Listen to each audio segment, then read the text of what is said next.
So the big question is this: how are creators like us, who aren't built for the 9 to 5, for the people who put their passion before them being comfortable, how do we turn that passion into a living that pays the bills and a life that we love? That is the question. This podcast will give you the answers. My name is Noah Mittman, and welcome to Conversations with Creators. Hello, and welcome to another episode of Conversations with Creators. I am your host and local video marketer, Noah Mittman, and joining me today is Christian Lane with Simple Math Consulting. Thanks for being on the show. Thanks for having me. Absolutely. So tell me a little bit about what Simple Math Consulting is and kind of what inspired you to start it and the origin story. All right. Well, Simple Math Consulting today is an insurance brokerage. It's gone through a lot of iterations since the beginning, so I'll tell you how it Always. started.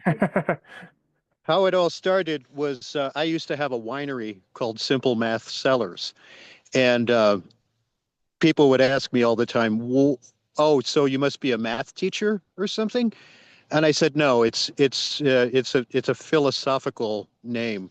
Um, where it came from was, so I'd been knee deep in the wine business for a decade.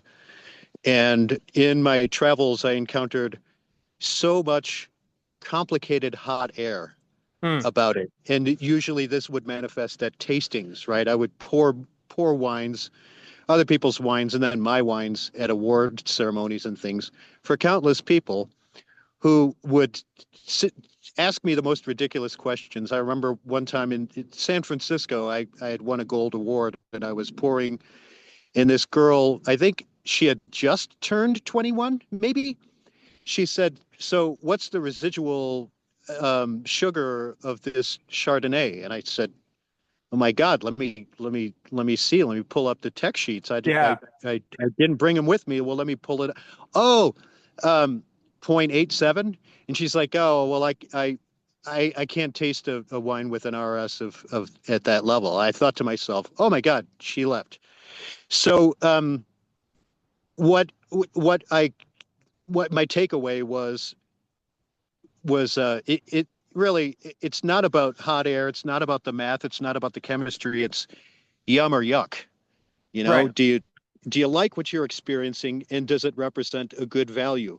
So fast forward, I hung that winery up after about a decade, 2013, but I kept on consulting wineries that needed to start up. You know, I would look at their investments, I would look at their market, and I would look at their venture capital and say, this is a good idea, this is a bad idea, by pulling P&L statements.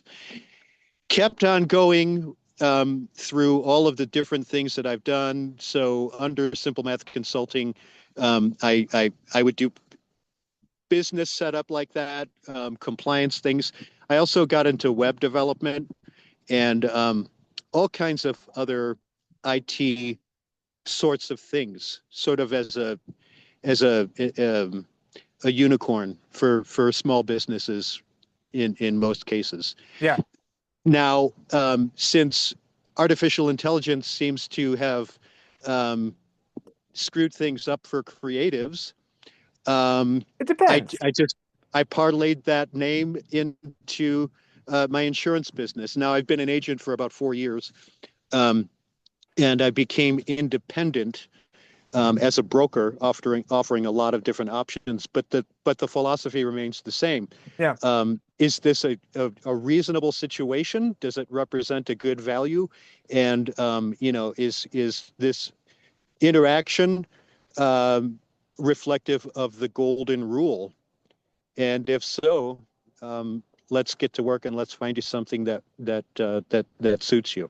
Yeah. So I do I Sorry to do I do offshoot for just a sec, but do you act so your take on artificial intelligence and creators, do you really think it's going to put people out of jobs? It already has.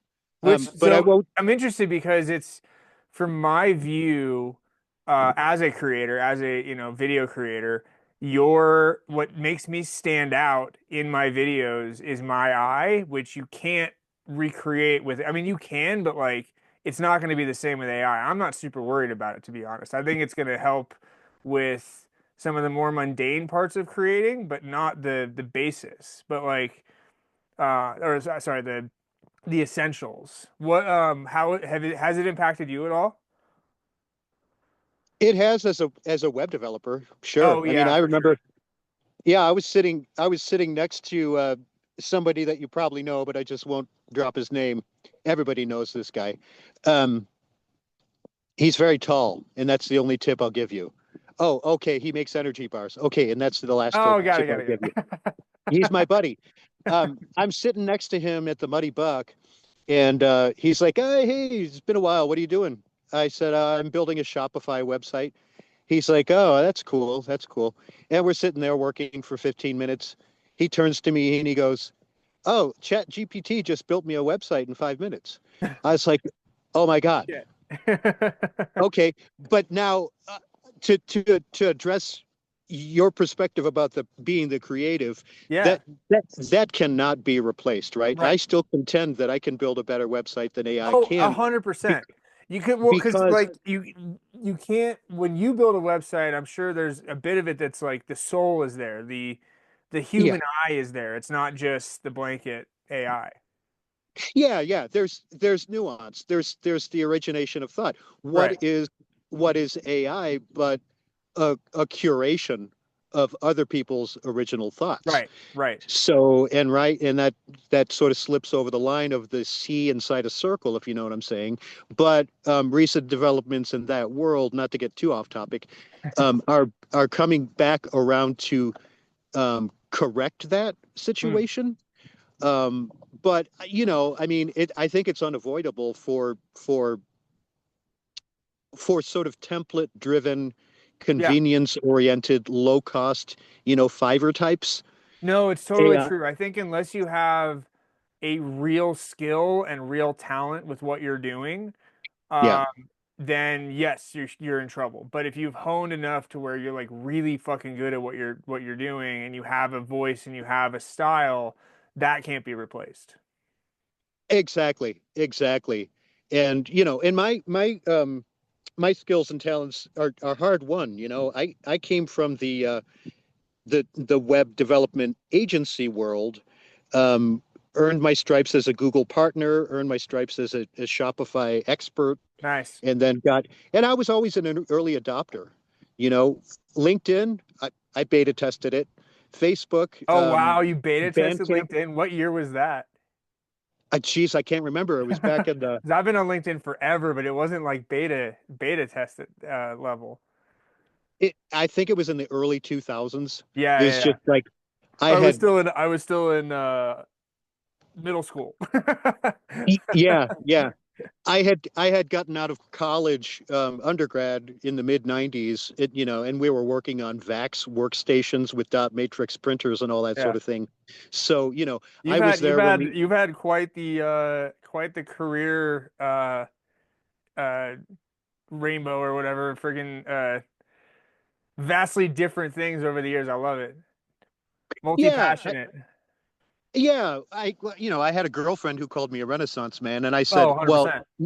maybe it's just that I'm fickle, but I like to do things. I click things and do stuff, and just try to be involved in what I like to do and what Right. seems to fill the need for other people. Now So I wonder if fickle is retitled to ADHD these days. I think it is because social media, and that's fine. I can handle the stigma. Yeah. All right. That no, so that I like it. There's generally want to promote the business, but when I hear a topic that I have opinions and I'm interested in, I always like to be able to entertain them. Oh yeah, I'm glad you do because you're a creative and that topic resonates with you. And I think this touches a whole lot of listeners who might find Yeah, themselves abandoned or disenfranchised. But absolutely. the jig is not up. You don't have to go to oil painting to be a graphic designer. You Right. just Just let people just know get that back. you are Well, again, originating. it comes down to, and even in the insurance game, like it comes down to um just craft again. Like how willing are you to be really, really good at what you do so that you aren't the dime a dozen person that gets replaced. You are the artist and the expert that people will pay more for so that you don't get replaced by the machines. Right. Right. Yeah. And I won't lie. As an insurance agent, of course, price shopping is a theme because people, is particularly with homeowners insurance, but auto as well. People have seen their premiums skyrocket, and so I aim to help in that situation to find not just the most affordable policy, Right. but the difference, according to simple math and the golden rule, is the appropriate policy. I Yeah. was just sitting in a room full of realtors yesterday on a panel answering their questions about these same things. And what I'm going to repeat is um, I, I I will shop for you, but if you decide to just look at the price and then ghost me and block my phone calls, I didn't want to work with you anyway. Right. My clients are people that I want to eat dinner with twice. And so what we do is That's such a good we saying. I love that. thank you. I think I made that one up One in time is a 2011. meeting, twice is a friendship. Exactly. And it's just like I don't want a customer, I want a client. Yeah. I want to Love be that. thought of. Who's going to look at the various insurance options, quote A, quote B, quote C. Well, they all look so different. What are the differences in so many scenarios in the insurance world? Nobody's going to take the time because they're either um, trying to make money, which I need to do that to keep the lights on, or they're on the golf course, or they're on their 18th vacation. Right. um, I'm not saying I'm unique, but I will look at those three different quotes and interpret them, break them down, in simple math terms. What do these things really mean? And what do you need? Is your roof 10 years old? Well, then you don't need this or that. Or, Right. you know what I'm saying? I And really, I that want to help requires the people. personal touch. That requires actually looking and seeing and caring to provide the best service. Yeah, and if it takes a 2 hour phone call, I swear Right. to God, I've had those because the elderly seem to love me because I'm not too busy for them. Yeah, yeah. And if that's what it takes, that's what it takes. If I Well, and swing by that's while I'm also running like errands. being specifically in the mountains and in this community with what we're both doing. That is so much of what business relationships are, is relationships. It's not just how many numbers can you stack to get the corner office. It's, really building true clients and doing good things for people and helping people, and that helps the community. And that's why we're all here. Right, right. And I think that if you're truly helping people and doing noble things to the best of your ability, then the money follows. Oh, The 100%. universe will allow you to support yourself and pay your 100%. bills. That's And karma. it's going all well because of mutual respect. Yeah, I love it. What are so for, I mean, obviously you're an expert in a lot of stuff, but uh I want to, promote the current business. So um what are kind of some of the biggest misconceptions that you've seen around homeowners looking for insurance in the mountains versus not? Um, Misconceptions about insurance in the mountains. Um, I'd say number one is that it's impossible. Just give up. Just go find a crib in Arvada. No, it's not impossible, but it's also not an instant thing. Yeah. What you have to do is get with a person who, number one, isn't what we call a captive agent. In Mm. other words, like I worked for Farmers Insurance, and that's Farmers was all I was able to talk about. But I lost due to the challenges of risk. I lost Conifer, I lost Evergreen, I lost Bailey, Fairplay, Morrison, you name it, because that insurance company just made it really, really difficult as of September 9th of last year. Hmm. So another misconception then is that it's you can get it just as quickly as you used to. That is not the case. If somebody's going to set me on a project, find me a solution. I ask them politely, um, work with me. It's going to take 3 or 4 weeks, and it's going to take a lot of paperwork on my Yeah, part. I'm going to be filling out forms and sending them here and there and begging and pleading. So it takes a lot more time than it used to because we're having to reach out to more creative options. It sure. the the time when it was just a snap, like, oh, just call the State Farm agent, just call Farmers, just call Allstate, just call USAA, AmFam, whatever. Those days are over, and those sands are very much shifting. Um, so it takes time. Are there companies that are more likely to do mountain than not in the bigger companies, or do you need to go kind of more mom and pop shop? That's also on shifting sand. The answer yesterday is a little bit different than it is today, and we always see things changing. Um, I can say that um, with a whole lot of caveat, a whole lot of grain of salt. Um, some of the big ones still are doing it. I just received notification about an hour and a half ago. No more travelers. Oh, you're Um, legitimately talking about yesterday and today. literally, That was literally. I am metaphorical, but yeah, no. literally changed today. Yeah, no, I'm Holy knee crap. deep in it, man. I'm always in training. I'm always in communication from Yeah, from a national and a state level. So yes, USAA will cover homes. It's getting a little bit questionable. Um, Allstate will, National General will. It all depends on a number of drivers. yeah, One of those things being the proposed insurance credit. Another thing will be literally what's around the 100-foot perimeter of that home. sure. In some cases, 150. Um, what the house is made of, what its reconstruction value is. So you can have one home that had no problem, slam dunk, easy policy, wrote it up in 15 minutes. Next door, no Wow. can do. No can do.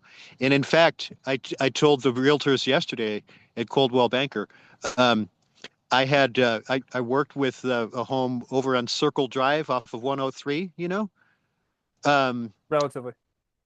if we spent a few weeks taking pictures and taking measurements and trimming trees, and this dude took down 400 trees.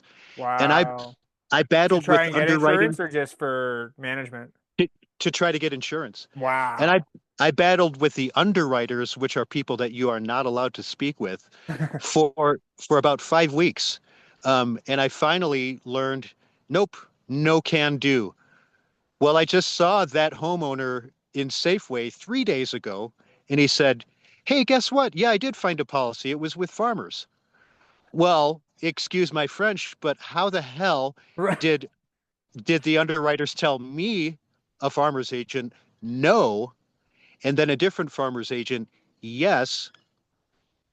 Huh. I have no idea, but the bottom line is it is a mystery. And if you're a new home buyer or if you're an existing home buyer who just wants to make a change with really good justification, I'm happy to work with you. Just give me 3 or 4 weeks Yeah, because I want to come out and see the that's only property. I want fair. to, but don't come to me if you want to save 20 bucks a month. I'm a very busy person and Right. I can't get into nickel and diming. I tell a Yeah. lot of people, if you've got a policy, kiss the ground and keep it. Don't be Yeah. shopping around. It's not like looking around for printer paper, you So if know? you were unable to get a policy, like, is what happens? Well, what happens, first of all, if you're still paying a mortgage, if you don't own the house free and clear, you're going to hear from your lender. You'll get notification of what we call forced insurance, where they will provide you insurance, and it will cost you about 3 times what you're Oh, used to okay. paying. So you will, but it'll just be Sec- a lot more expensive. It will, yeah. Yeah. And the second line of defense is I want to clear up misinformation about this. The Colorado Fair Plan. It's one of many fair plans. There are fair plans all around the state, but it's basically a last resort provider of state sanctioned insurance that you can get, but it's not a place to price shop. Hmm. Case in point, there's a home that has a $2,700 policy on it. We quoted it through the fair plan, came in at about 9,300. Ooh. So it's just, you have to understand, especially if you're coming from elsewhere to live in the mountains, you have to understand that you need to have a loan that can accommodate very hefty insurance costs, and there's no way around it. And Yeah. there's no use trying to shop around to find something cheap, which is a word that I hate, by the way. Cheap is like Timu. Right. It's like Right. it's like buying tools at the dollar store. Inexpensive or less expensive. Oh, okay, I can hang with that Right. a But it's little gonna bit. break immediately. Yeah, but you've got to have the right kind of product. And with an insurance policy, is that policy going to cover your home in the event of destruction? Just because it costs less, and just because you may have gotten it through some artificial intelligence um, thing that claims to be a broker that you can never reach a human being on, right?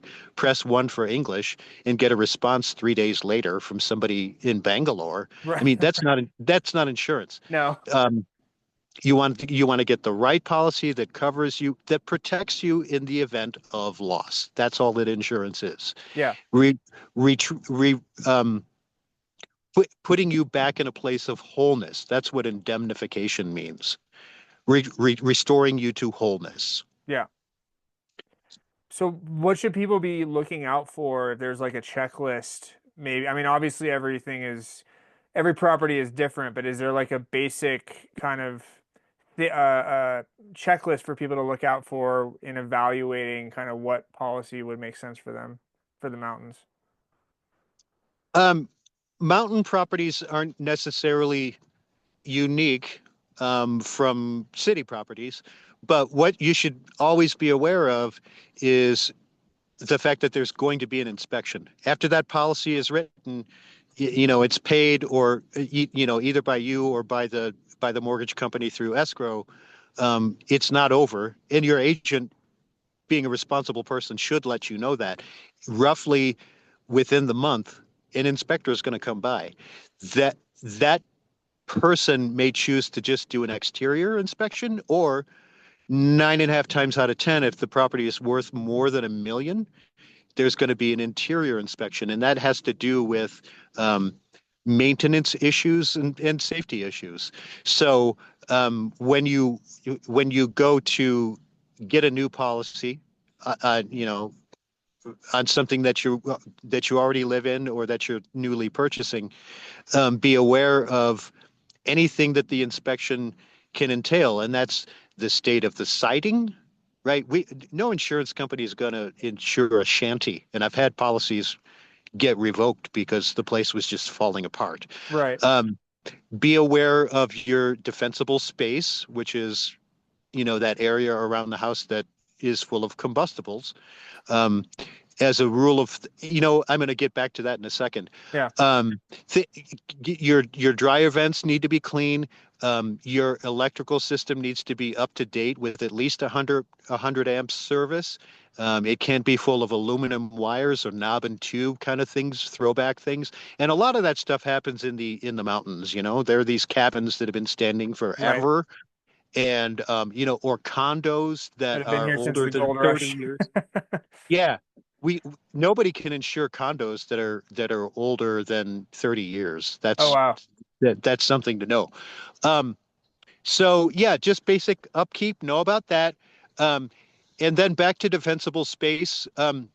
The rules are ever shifting between insurance companies, but what I've found is that by and large, there's a general adherence to the State Forestry Service guidelines, which are taught really well by the Evergreen Fire Department. You got to go to their periodic get-togethers that have to do with fire safety and how to live in the mountains. They're Hmm. very good seminars. Anyway, those rules basically dictate that 20 to 30 feet out from your house, you should have, if you've got shrubs, um, take out the juniper. Take out the juniper. It's full of super flammable oil, almost like kerosene. Those should not be in the mountains. Um, Space those shrubs like 6 feet apart. And the rule is if for every foot in vertical height, there should be three corresponding feet in perimeter. So a foot tall bush should it should be no closer than 3 feet to the next one. Um, all the way up to 75 to 100 feet, which soon that will standardize. Limb those trees up to 6 feet tall, or a third of the height of the tree to even be safer. And then tightly around the house, 5 feet around the house, hardscape it. Get rid of the wood pile, Mm. get rid of anything flammable whatsoever. Pull all the weeds. If you have plants, you're allowed to have plants. There are about 30 species that work really well in the mountains anyway. So native plants are great, and as long as they're like moist, irrigated, um, you're pretty good. So those are things to keep in mind as I would say somewhat unique in the mountains. No, that's Now, super good to last know because honestly, the wood, like you always think about the wood pile as being right next to the house, but if it's, yeah, that's a tinderbox. Like get that thing as far, it's more of a walk, but get a wheelbarrow and just it can burn over there, but you don't have to lose your whole place. Yeah, yeah. And you can there are two people, lovely people that work for the fire department in Evergreen. Keenan, who handles one zone, and Carrie, who handles the other zone, more on the Clear Creek the Clear Creek County side. They will come and do complimentary inspections just Nice. to give you an understanding and a checklist that you can go through and keep a running tally on of the things that you can do to harden your property, and it's totally free. And they're wonderful people, very thorough. They take about an hour and a half or two. That'll get you a good impression of what it's like to live in the mountains. And those criteria are fairly consistent with the Forestry Service, No, and I they're mean it's a about great place to start. And so you just call Evergreen and ask for Keenan or Carrie. Yeah, yeah. Or get on social media and look up a woman named Sarah Ben Turner. She's sort of the ringleader of the wildfire ambassadors, which I was one of until I moved out of town. I mean, I Nice. still have a home in Evergreen, but I live down the hill most of the time. All good resources, and they're easy to find on Nextdoor. I used to squawk a lot about them on Nextdoor. So if you look me up, you'll see I'm posting all, graphics and information and Is that your main resources. platform? N- Uh, I have a kicking and screaming relationship with social media. I pulled a data sheet about all the places that my information had been sent through use of Facebook. Yeah. Uh, it was like 60 lines per page, about 6 pages. Oh my And God. for a few years, I went about cleansing my digital footprint. But I'm back just because, I like to sell shit, and I like to see what people are up Yeah, to. of I course. already know that I have a barcode on my forehead. So Nextdoor, yeah, I use it a lot. Um, Facebook and Instagram, I use. LinkedIn, I use a little bit. But mostly the kinds of relationships I like to have are personal. Yeah, I would rather have a phone call or a text with a person so that they know that it's real, and that I know it's real. 100%. I love it. Real over digital. I think there's a lot to that. Even though I'm excited to meet you in person at some point. This has been a Yeah, great conversation. and you never know where it'll be. It might be Big Right. R, it might be King Supers, it might be just the post I office, go to whatever. all those a lot. Yeah, yeah.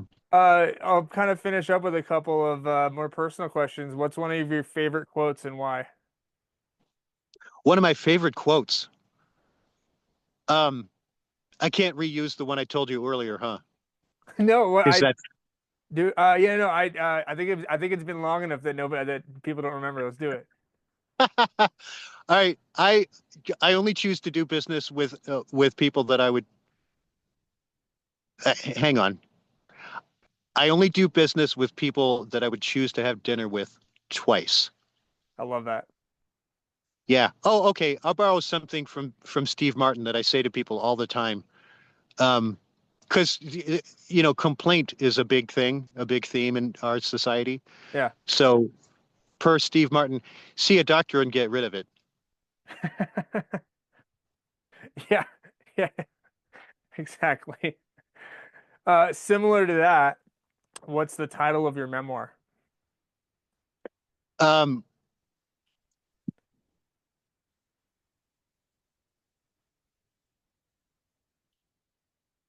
It's always the harder one.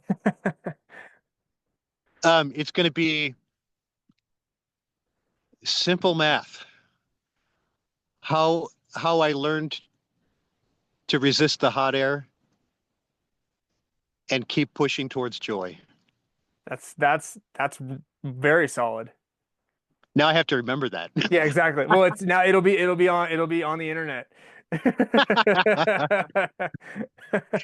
I did write a book called Much Better, Thanks for Asking, but I don't want to recycle that.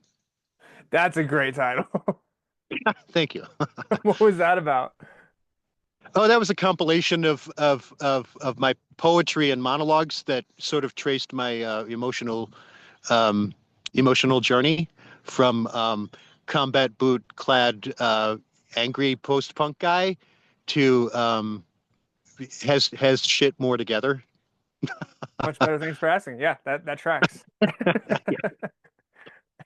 That's one of my favorite lines whenever a comedian wants to bring up a new subject. They go, "Oh, thanks. I'm happy you asked." Just no, and again, that gets a laugh, and then they go to a new subject. Yeah, yeah. What is outside of your career a hobby that makes you kind of relax and takes you away from it all? Music production. Nice. I've been a musician since the age of 7, and I've been making singles and records for like 25 years ish. If you ever run over I don't know what you listen to, but I make electronic music. I love If electronic you music. so if you ever trip over like on Spotify or Pandora or Apple Music or whatever, Fluid Dynamics with 1D, one Good word, dynamics. Okay. that, that's me. I will check that out. And that's how, I love music and I love local music especially. yeah, cool, cool. Heck yeah, man. Yeah, other than that, let me kind of roll out the red carpet for you. Tell people what you got going on and where to find you. Um, well, what do I have going on? I, in not too long, as soon as I get my head together, I'm going to be launching a podcast called Insurance for Real People, and we're It's a just great going to be name. rapping about not just insurance, but the other conversations that spring up around that topic. And it could be, stereotypes about insurance agents who do nothing but golf tournaments or whatever, or it could be about it could get political. I mean, because everybody's talking about politics. Right? It could have to do with Medicaid, whatever. Um, I mean, where to find me? I guess a really good place to find me, first of all, is at simplemathconsulting.com. And in that way, you can there's my phone number there. There's a form to send me an email and just drum it up. I mean, if you want to talk about e-bikes, if you want to get together for coffee, If you want to discuss the perils of youth bowling, I don't care. I live out in the woods, not in Evergreen, believe it or not. There are woods I elsewhere. was gonna say, are there woods Um, that are not in the mountains? yeah, I live in the woods in Arvada. It's awesome. Are there woods in Arvada? Yeah, check it out. No way. Fair enough. Yeah, man, that's where I live. But it's a little bit of a lonely life, and so I'm always down to, um, you know, talk about anything, or even like come look at your property and give you some tips about what may happen if you get a tree company out there. See, I work with a couple of companies that I trust who will do a nice job, but not try to pad their invoices and go and take that tree and that tree and that tree, and we're going to bring Oh, all you kinds mean of equipment down here. the few and far between honest contractors? Yeah, yeah, yeah. I'm I married to I one. found a yeah, I've built relationships with those people, and with realtors, and so I'm a really fun and irreverent networker. Yeah. So I'm always down, and I love to give presentations. Um, so yeah, hit the website. I suppose you can look really hard for me on social media. Um, you Well, can find me by you're all name. over next door. Yeah, I know. Much to my detriment, I've found. Next door's I I mean, was well, yeah, to be fair. I mean, you're always next door's gonna have, the Karens are front and center, but They are. we connected through it, so it worked. Yeah, yeah. I like that. And then, the meanies, the fascists, I can just mute. Yeah, there you go. Yeah, no, hey, listen, sm- for anybody having problems online, the unfollow button's right there. It's real easy. You can just not hear from the people that are annoying. It's a snap, isn't it? And they won't even know. You're not even like not friends anymore. You just aren't seeing their stuff. Exactly. Well, you might notice if you see me on the fishbowl, which is what I nickname Facebook. They I don't have a- I don't have a lot of friends, and That's that's good. that's I have by too many. design. That's by design. It's quality over quantity. Yeah, I typically befriend people that I have spoken with and that I like, and I've shaken their hands, and we have beverages together. there you That's a go. friend to That's me. the way to do it. That's the way to do Yeah, it. yeah.